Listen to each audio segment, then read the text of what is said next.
Hey, I'm Sarah Inman, and I'm excited to be here with you and be a part of this conversation and 6 conversations that we're going to be a part of, just listening to people and learning from them. I'm with an organization for Evansville, and really we are just trying to help people not just be in the city of Evansville, but be for Evansville. And one of the ways that we do that is we want to pursue human flourishing, the good of the city through the church. And we think that there's a lot of opportunity to do that. And one of the ways that we do that is one, listening to stories. We're storytellers. We have a lot of opportunity to listen to people through our own podcast and a lot of other ways that we've been able to tell stories over the years. But also, we know that some of the avenues and pathways that are happening in our city, we want to celebrate and connect more people to those. And one of those is neighborhood revitalization. Austin, what is this Love Your Neighborhood conversation that we're jumping into? Yes, and my name is Austin Maxheimer, and I am the Neighborhood Revitalization Director for Community One, who we oversee Love Your Neighborhood initiatives and then coach other neighborhood-based organizations in that. And probably the simplest way that we explain that is that we want to our organization wants to help neighbors love neighbors. And we do that through neighborhood revitalization because neighborhoods are just full of neighbors. And so there's some areas in our cities and our communities that have experienced difficulties or barriers to flourishing, as Sarah said. And we believe that those neighborhoods or areas of our town are full of amazing neighbors that can be the change they want to see. And that's the heart of Love Your Neighborhood initiative. But the work itself is not widespread or well done, this idea of assets-based community development. And so we've been practicing it and failing and learning and growing for a few years now in the work. And so we thought it was time to kind of collect up all the practitioners in the ground who have been doing Love Your Neighborhood initiatives and learning from them. So you're going to hear stories, you're going to hear best practices, you're going to hear learnings. But these are people that are in the work doing it every day in and day out. And we thought we could create a community of learners.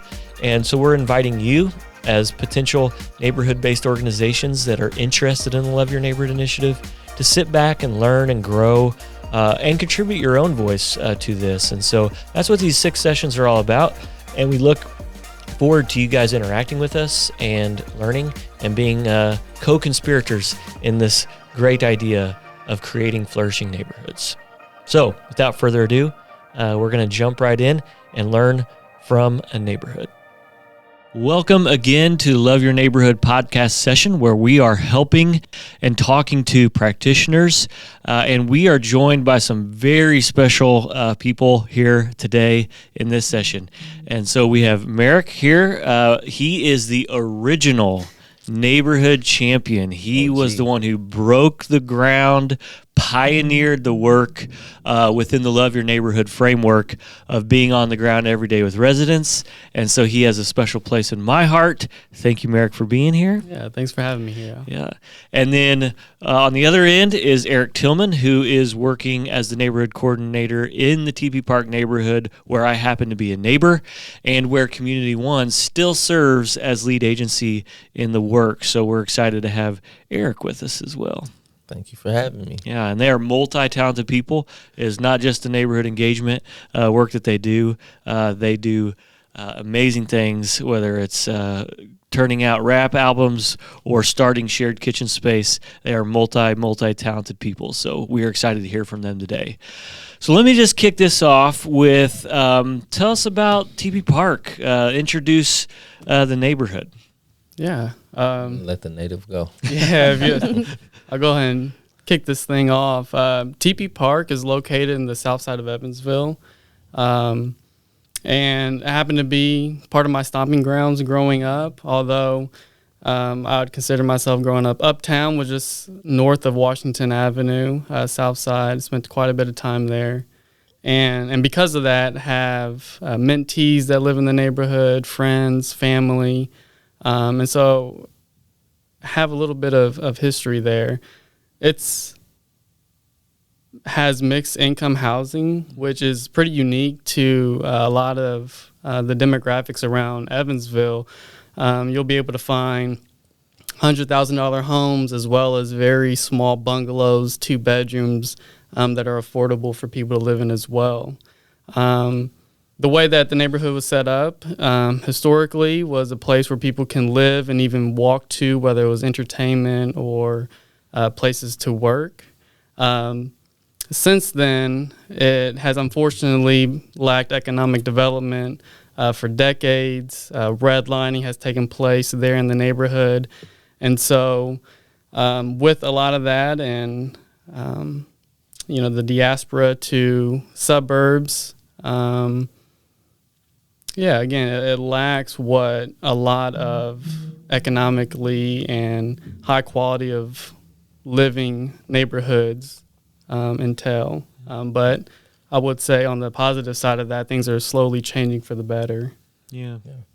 So Merrick grew up running around the neighborhood. Eric grew up in St. Louis, so completely outside the neighborhood. So what's been your perspective over the last couple of years as you've stepped into the work, just to the neighborhood as a profile, some of the unique characteristics? Yeah. So I grew up in a neighborhood kind of similar to TP, a little bit worse, or a lot of bit worse, just depending on where you were at. In the inner city of St. Louis. But my perspective from, if I could add anything to what Merrick said, would be it's a highly disinvested neighborhood, has a few assets, but in that there's the best asset that any city can have is good people.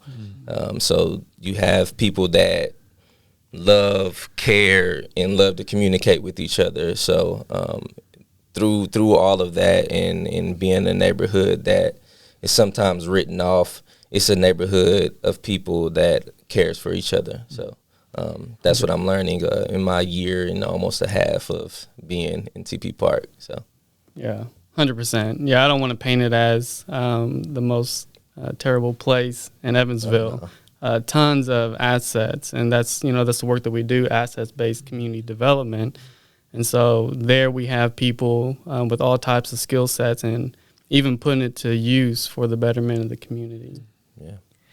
So stepping into the work directly, I know I mentioned Merrick was the pioneer. So in 2019, actually towards the end of 2018, we had been doing the lead agency work in TP Park for a couple years, but we knew at that point that we wanted to do things differently, that we didn't want the development to be the hero of the story of change, but we actually wanted the neighbors themselves to be. But in order to do that, we needed to meet more neighbors and more deeply engage in the work. So when I'm telling our story, I usually say, we wanted to double and triple down on resident engagement. And so we opened up a pilot position called Neighborhood Champion that we just kind of made up. And Merrick kind of fell into our laps as God just pouring out the manna from heaven. And so, Merrick, if we could go back to 2018, what made you say yes to accepting that position? Yeah, no, I couldn't agree more. Certainly, God working his magic. If I rewind a little bit in 2018, after I finished graduating from seminary out on the East Coast, I didn't want to come back to Evansville and just get any job. Although we just had our first daughter, and I knew if I had to get a factory job to support the family, that's what was going to happen. But, I'm searching online for different things that are going on, and I remember Eric Cummings coming to City Church and explaining what Community One was and what they were doing at the time. And I looked into it, and sure enough, something pops up about doing neighborhood revitalization work, specifically, again, in a place that I grew up. And that right away intrigued me. And so then as I started to dive deeper into what that entailed, I'm like, is this written for me? And it was. And it was. And so after reading it, I reached out to you guys and said, hey, even if this is just a part-time gig, I'd love to be a part of it. And I guess that's the best words a not-for-profit can hear. Oh, yeah. Be careful with those words. Yeah, and so sure enough, year one, I brought on as a part-time role there as a neighborhood champion that, grew into a full-time job as well. But everything about it, and particularly my love and passion for the gospel and seeing how that is the change factor in the world around us, but then having a bent towards justice. I would have loved to go back to my home church and be a part of the type of work that is engaged in the community around us the way that Community One is. But we often see these parachurch organizations doing the work outside of the church. And if that was as close as I can get to it, I was all for it. All right. Yeah. So, Merrick, you mentioned you would take a factory job if you had to. Eric, you worked factory jobs for a That long was my time. life. Yeah, to do your other thing, right? Yeah. So, what kind of excited you about the potential? Why did you say yes to doing this work? Said another way, yeah. Great question. Got a story. All right. So for me, I was coming off of factory work, and I had been independently doing music and had my apparel line going, and I had been doing that for a few years. Long story short, my bank account didn't match what was coming in or what my bill said I needed to pay, rather. So I prayed and asked God, I was like, God, I need something. I know you're going to do it. I really don't want to go back to factory because I had been, since I was 18, I was working in factory positions. So for a very long time. And I prayed, and actually it was one of the first times I met Sarah. I was doing a podcast with a friend, and coming off that podcast after 4 weeks, my friend Ubi, he had sent me an email telling me about some job in some position, and I totally blew it off. Blew it off for about a week or two, I believe, and then he reached back out and was like, "Hey, you should probably check into this, look into this." And lo and behold, that the person that wanted to talk to me about a job was Austin Maxheimer. Wow. Austin, the man himself. And I said, okay, I'll meet. And after hearing about it and going through multiple interviews and conversations with him and Eric Cummings, accepted the position. But before then, I realized that this was right up my alley. Things that I had already been doing, building relationships with people, telling people about the love of God, trying to help people draw closer to Jesus ultimately. But just loving on people was something that I felt like I was good at. And I was like, man, this is something I've been doing for years and not getting paid for. So that was kind of for me, it was like, I didn't want to go to another factory job or take another factory position where I felt like I was just going to be another number. But I wanted to do something that was meaningful, that felt like purpose. So that's why I stepped into this and been in it for a year and some change now. So, yeah, loving it. Well, thank you guys for both saying yes. And Eric, you that podcast series that I saw you on was a 3-parter on suffering. Yeah. And I was like, oh, this guy, the way he answered these questions maturely about suffering, he's perfectly positioned to be a neighborhood champion because there's some suffering that goes into that work. So, all right, let's get it. Oh, you got one. Well, yeah, jump in there. Thanks. Yeah, I just noticed you both had experiences where Merrick, someone came and spoke, and you kind of saw like something's there, and Eric, someone saw something in you and said, "Hey, I think as people are learning, there might be people in their vicinity, in their proximity, that maybe are the people that could be doing that work as well." Like, can you just talk for a second what it meant for someone to see that in you and kind of affirm that, to kind of call you into that space? No, that was it was very encouraging because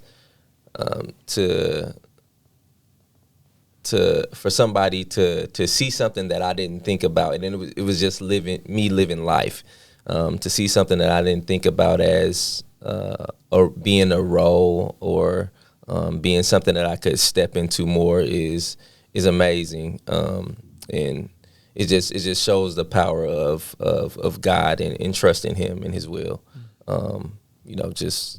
trying to serve him and where it'll take you. So.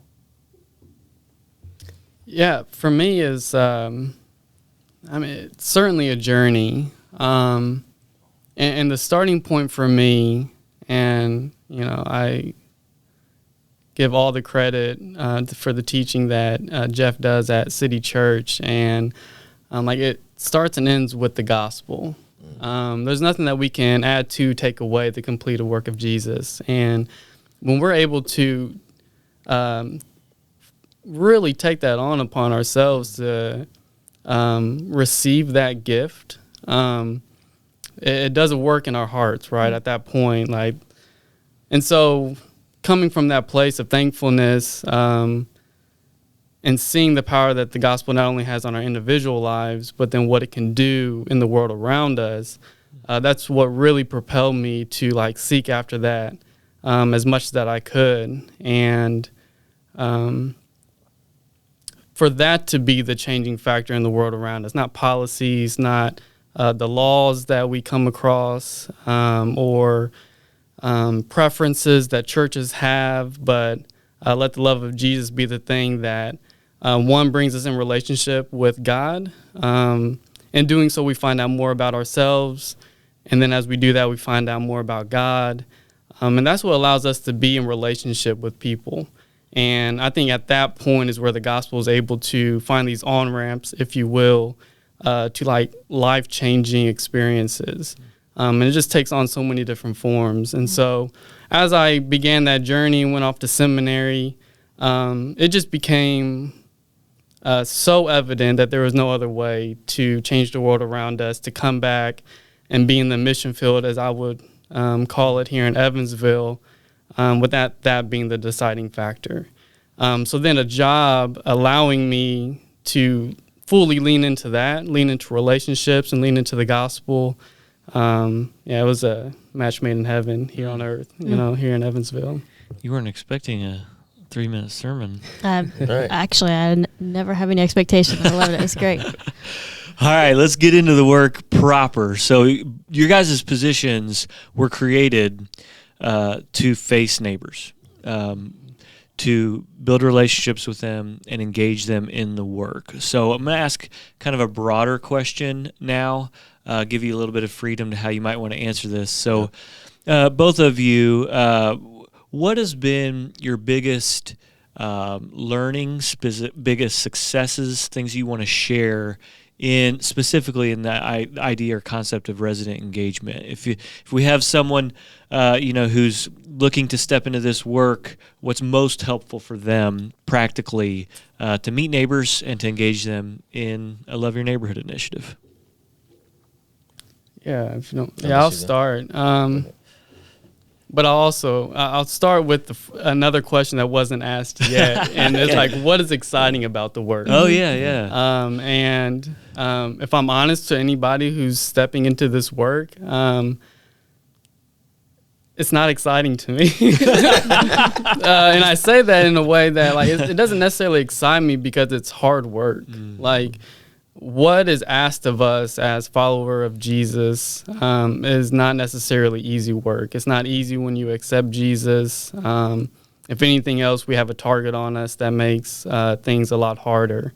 And then when you think about then the work of neighborhood revitalization and being voiced and rooted in residents and how we can come alongside and amplify and support that work, you have to build relationships. And so that's not easy work. And so the key is relationship building. The key is presence and time spent with people.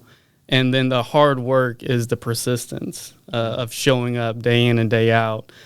Maybe not getting the support that you thought or the excitement from the neighbors that you thought or as fast as you thought it would happen. And so for anybody diving into the space, not to fool yourself that it's exciting or easy work, but know that it's rewarding work. And so if you're called to it or you feel called to it, there's nothing better than to build relationships. And I've found myself building relationships with people who believe in Jesus and people who don't believe in Jesus. And so you get opportunities to be encouraged in that space, and then you get opportunities to be challenged and to be the light that people don't on the norm get to see. Do people ask you, like when you're meeting them, like, why are you doing this? Did you get that question? I don't know if I've necessarily gotten that question from residents why I do it. That's interesting. Just curious. I thought that would be an opportunity. Yeah. I think I get the typical questions of, do you work for an organization? And I think the way that I approach it oftentimes, like I'm a person in front of another person. And so they get to see Merrick before they get to see why I'm doing something. And I think that kind of then reveals itself as the relationship gets deeper. They don't even necessarily know that I'm a follower of Jesus, I would say, from the beginning. But slowly, by interaction, they can get a glimpse of that. That's good. That's good. So since he did it, I'll go back to that question too. What excites you? And I'll try to be short. So if you meet me, I like to talk. I'm a people's person. Love meeting new people. But I think for the work, what excites me the most is seeing other people's dreams come to fruition, seeing them light up about, well, I've been thinking about this for years. Yeah. I've been talking about, just having that conversation and like finding out like this person has this gift, this person has all this art locked up on the walls in his house and never has plans to let it out anytime soon, but had a dream of letting this out. And I'm like, man, we need to, how can we expose this? So seeing people light up from seeing their dreams, that excites me. Being able to see that, and you don't know that unless you build those relationships. And that's one of the greatest successes, I would say, is that when we can build relationships, things can change. Seeing just building those relationships is a success, because to be able to come in and do something out of that person's norm, which is have that conversation with them, build that relationship. Because if we weren't there, they probably would have never built a relationship with somebody at my age, or somebody that, whatever the case may be. It may not be the age. It may just be another person. They may not have built that relationship. So I would say having impactful relationships would definitely be a success.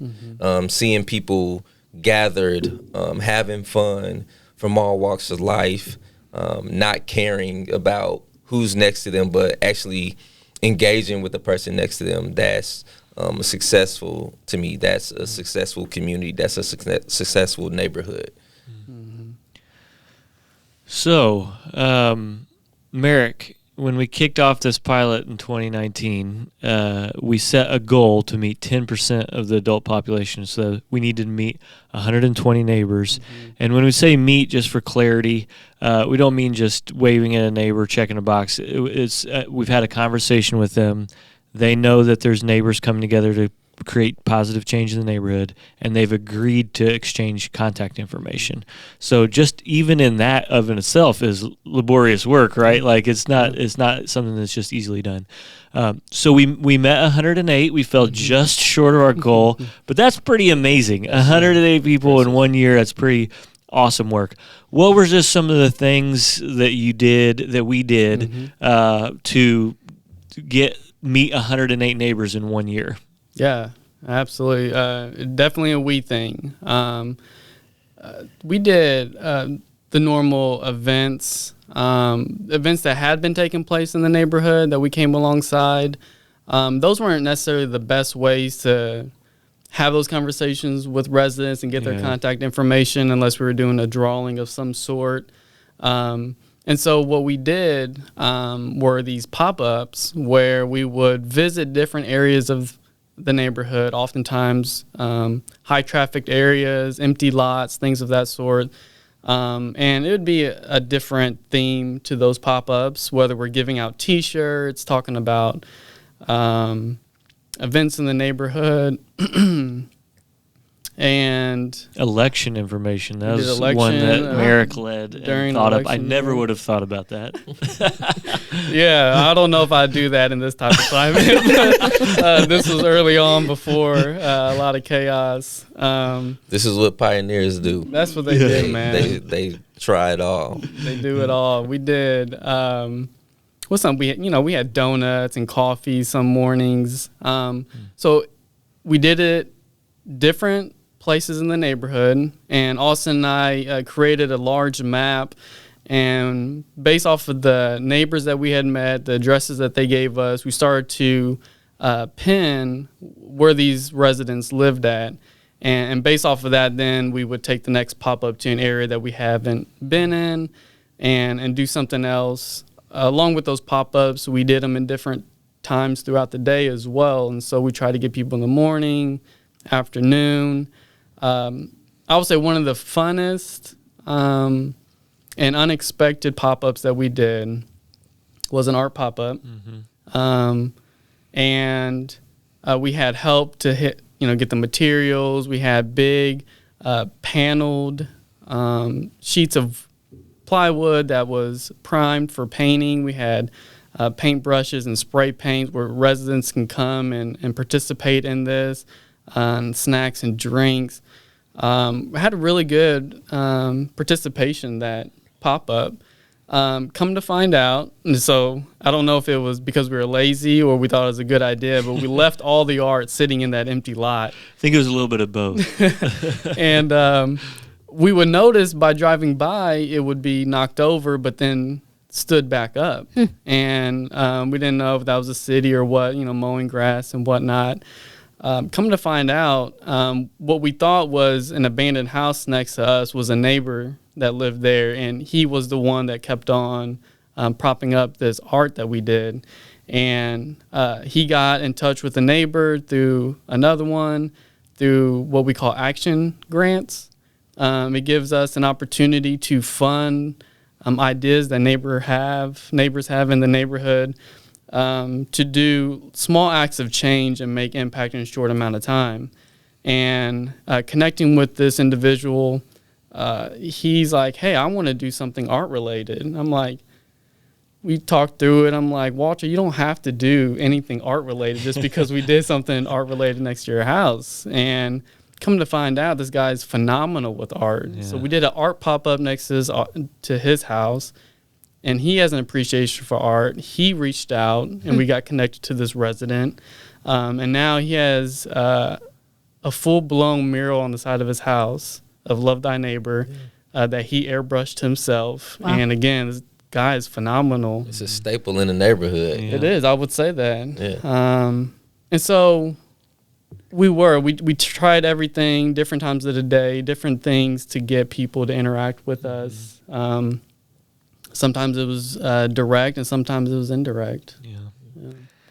Now, Eric, you've incorporated door knocking and going door to door and sitting on people's porches as part of your way to engage residents. Yeah. Personally, that thought always intimidated me, and I didn't like that approach. But that shows that there's what do they say? More than one way to skin a cat. So not my forte. I don't like cats. Yeah. So.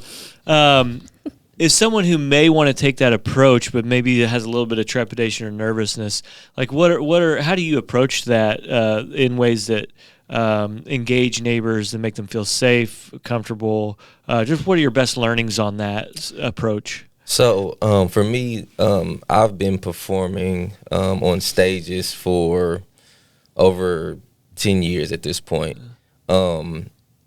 It's not been one time that I didn't get nervous. Get nervous talking on a podcast.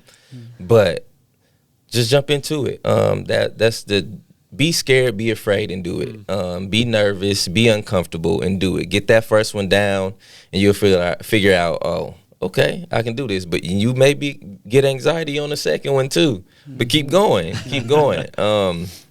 I think the mission and what I'm doing drives me beyond my anxiousness and my nervousness.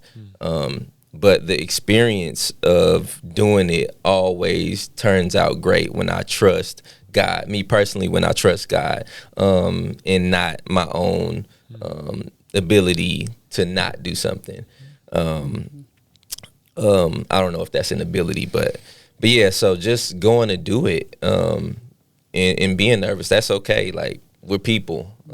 Nobody is perfect at anything.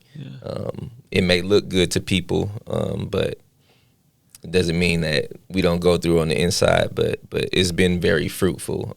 Enjoy sitting. I feel like when we are at when I get a chance to go knock on people's doors, go door to door, I get to meet them in their place of comfort, and they're more comfortable and willing to express and talk and, tell about life and just talk, have that conversation.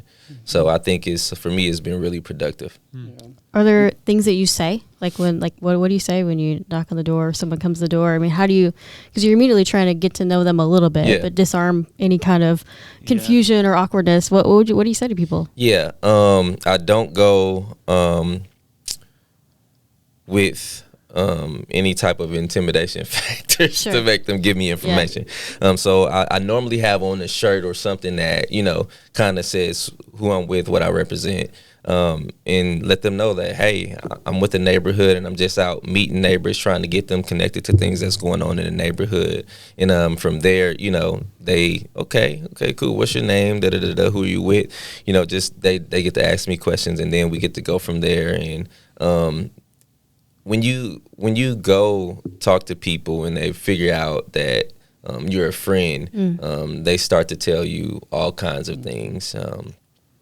For instance, if I could tell a story real quick, about, it was probably, I want to say like one of my first few weeks on the job or in the neighborhood. I was parking at the clubhouse in TP Park, and a big guy with the dog walked past my car and just stared at me. And I'm like, who's this guy? So I just hopped out the car and I was like, hey, how you doing, man? And he was like, I'm doing good. And then he just had this look on his face like, I don't really want to talk to you.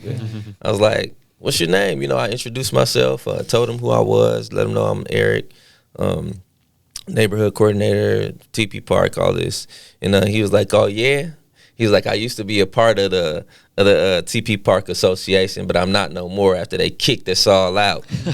And I was like, oh, man, I'm sorry to hear that, And I was like, well, why don't you come in? Come in and talk to me for a second. Come look at the clubhouse since you've been gone. Come to find out, this was a neighbor who had been a part of the neighborhood association for years and felt like that he had been kicked out.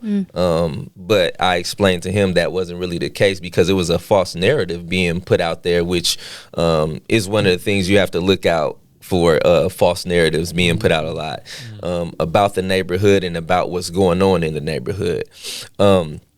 And after having a conversation, I mentioned earlier about a neighbor that had art in his house that was beautiful, locked up in there. And this was one of the neighbors. I ended up sitting down in this house for about an hour or two, and we had a great conversation. We built a relationship from there. I was challenged to get him back in the building. He would always keep saying that he's gonna come, trying to get him back to the neighborhood association meetings, get him back ingrained. And I let him know that he's had a newer term that I've just heard. He's had many birthdays. We still, even though he's had many birthdays, we still need him. We need him just as much as we need the ones that he felt like kicked him out. The younger ones is what he said. So just building that relationship is, and just not being afraid of that. Isn't it a beautiful thing when you're inviting somebody's house? Yeah. That's the ultimate, all right, I feel safe around you. Yeah. I would just add, like, the way that showed me all his cameras too. Cameras in the house. Yeah, all his cameras all over his house. Set up, inside, outside. Inside and outside. Yeah. So that was some trust. Yeah. Another way that, so we have pop-ups and we have events, we go door knocking. Whenever you actually get the opportunity to talk to a neighbor and you hear a need, that's where I lock in on. So I hear a need, I'm like, all right, if we can get this thing taken care of, that's a step in the right direction. That builds trust, that builds, because a lot of people have shared needs and aspirations and desires, and there's been a lot of empty words on the other end of that. And so when you're able to capitalize on what you're hearing, that gives you the opportunity to take the next step in that direction.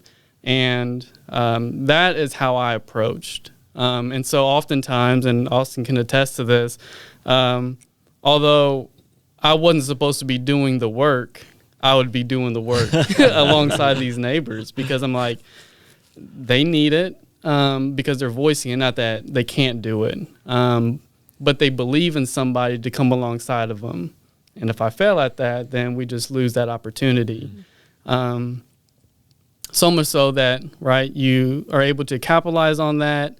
And now they're telling their neighbors about you, and here comes the next project for you to work on. And but you're invited into houses now, and getting to know neighbors through other neighbors, because now they feel like, all right, this guy really showed up, and I can vouch for him now. Another example of that, we have a neighbor that we went walking the neighborhood, and he would stop random people and just ask him, like, hey, what do you think about? He would ask, what do you think about not-for-profits and churches and government? And they was like, we don't trust them, right? Just that simple. But the same neighbor was saying, like, we don't trust that, but we trust Austin. We trust Merrick, and, like, we trust Eric. And those are those opportunities that you get to build on. It's huge. Yeah, that was so rich. There's so many good. Go back and listen to the last few minutes. There's everything from love your neighborhood principles, from proximity to repeated presence to the idea of perseverance that Merrick drew out earlier, that you perfectly highlighted in the story. So such good stuff, and including listening. So I want to ask a question that I didn't exactly prep you for, so you're going to have to be a little quick on your feet, although it fits in with some of the prep questions we had. But if you guys could just talk for a minute about the dual importance of listening and acting, because Merrick, you were kind of hitting on this just a second ago. It's extremely important to listen to neighbors, but they also really need to see action. So yeah, if you guys could just kind of riff on that a little bit, that'd be wonderful. Can I ask you a question? Yeah. Can you share with the folks the process of listening, aligning? Yes, we can. And Just for a little context, but he's also I'm asking delaying. you because I don't know. I know it in its. Yeah. So the flywheel that we say of any Love Your Neighborhood initiative is just listen, align, act, then measure, and then repeat. And that's not a linear process. However, we do want to kick off every Love Your Neighborhood initiative with a whole year of listening and resident engagement, and we do that to slow ourselves down purposefully. We don't want to overpromise and underdeliver. We want to make sure that we can align for impact, and that just takes time and trust and relationship. So yeah, the process is listen, align, act, measure, and very important. We have to show the efficacy of our work and that we're creating change for neighbors. So the interplay from a neighbor's perspective, as you guys have built relationships, just the importance of both listening and action. Mm-hmm. Yeah, so that process is something that I've bought into, where you are listening, not just to listen, not just to survey someone to death, so that we can take that information and do as we please with it.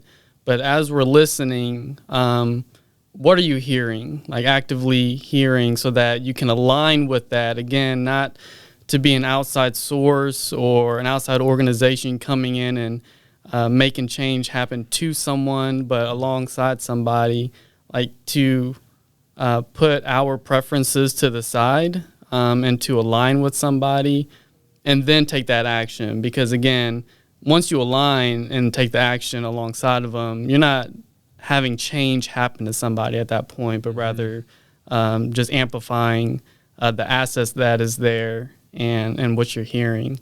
And so the importance of that is, again, to value what you are hearing and advocating for what you're hearing, rather than people with degrees coming in and believing that because of all the theories and books that we've read that we have the answer.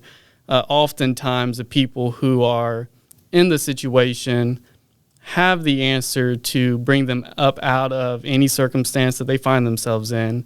I heard from a neighbor, oftentimes all they need is an opportunity to breathe above water, and they'll be able to get themselves out of that. Wow. And so to come alongside and listen to a line, then to act alongside of them, is that extra buoy for them to take that breath and do what it takes alongside of you.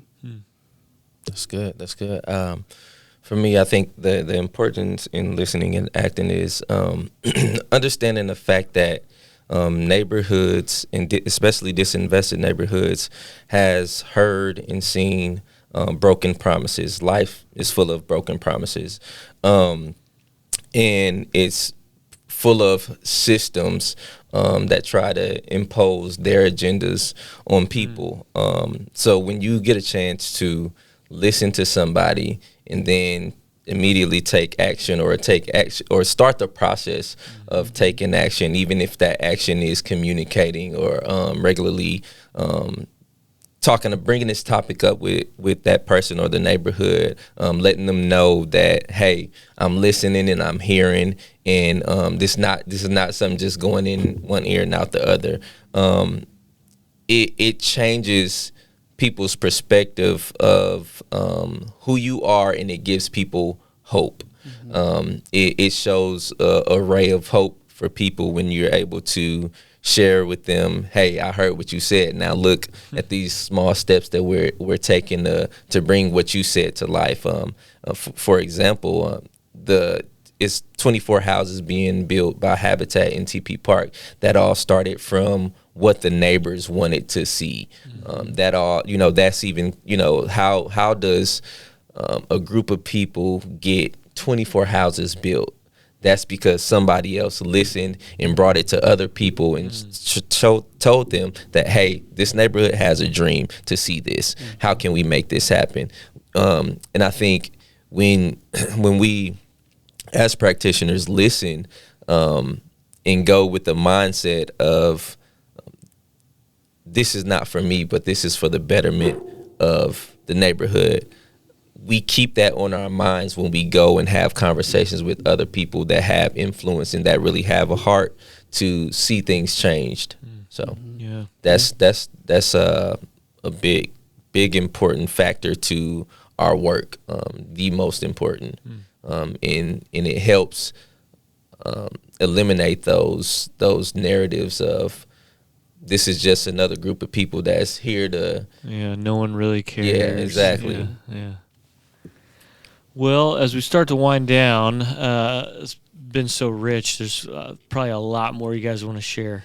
But I'll give you to close anything that's like the most pressing that you really wanted to share that maybe we didn't get to. But before that close, just one last question for each of you. Merrick, if you could go back to 2019 and talk to yourself on the first day of the job, with all this wisdom and experience and insight, what would you say to yourself? Man, that's a good question. I know what I would want to say, but I don't know if I would have heard it and take heed to it. And that's a very wise observation, even right there. So you're already off to a good start. Like, to be able to flex my no. Again, like I said, and again, you can attest to it. I dove in, and I still do it to the point where, I'm stretching my capacity, still getting the work done. But oftentimes it could be at my own detriment, I would say, because I feel like the Apostle Paul flipped the world upside down in a good way. And I felt like he did so much, but he wasn't alone in the work. Yeah. And so I often fall into the trap of feeling like I can save the world. But I know that that's not a healthy place to be. I'm thankful for the team that Community One put together. I'm thankful for you because you all were able to reel me back in and saying, like, that's not your job description. You weren't asked to do that. So I would tell myself, flex your no, like in a way that how can you still show up for that neighbor? Let them know that you're there for them. Let them know that you're going to do what you can do in your capacity to help push that thing forward that they're asking for, but to not carry that weight on your shoulders. Yeah. And I think I started to get a better understanding of that toward the end of that, working on staff at Community One. And I think a beautiful example of that was a neighbor invited me in her house and told me about a need that she had. And I was working alongside her and these other organizations to make this happen. We have this sweet girl on staff at Community One, Hannah, who then came alongside of me to make sure, even after I left Community One, that she got what she needed. And that was something that I didn't have to do. Rather, somebody else came alongside me that specialized in projects in the neighborhood and was able to capitalize that. And we were able to still take care of our promise to a neighbor. And so, Merrick of 19, don't do it all yourself. That's good. It's really good. For me, man, I almost just didn't, when I seen this question, I almost didn't even respond to it. I didn't write anything because for me, this whole experience of being in the neighborhood has been a learning experience for me. Like, even from an internal perspective. Okay, so let me give a short answer, then expound. So, organization. I wish I would have went in with some more organization skills, but being in this position has forced me to have more organization when it comes to work period and life period. It's helped me, on all aspects of my life. But this whole process for me has been a learning experience, and I've just been taking everything in, and it's all been good. I don't know if it's something it gives me the opportunity to go in with my eyes wide open and my arms wide open. And that's why I say if I would have felt like I knew something or had something I needed, I don't know if it would have built me in the right way for me to be productive like I want to be. So these, even being corrected on some things is help, so the least I knew was better for me. So if I could say anything to the 2021 me, I'd say the December of 2021 me, I'd say take it all in and document everything. I think that would be the one. Document it all. That's good. Yeah, I also love that one.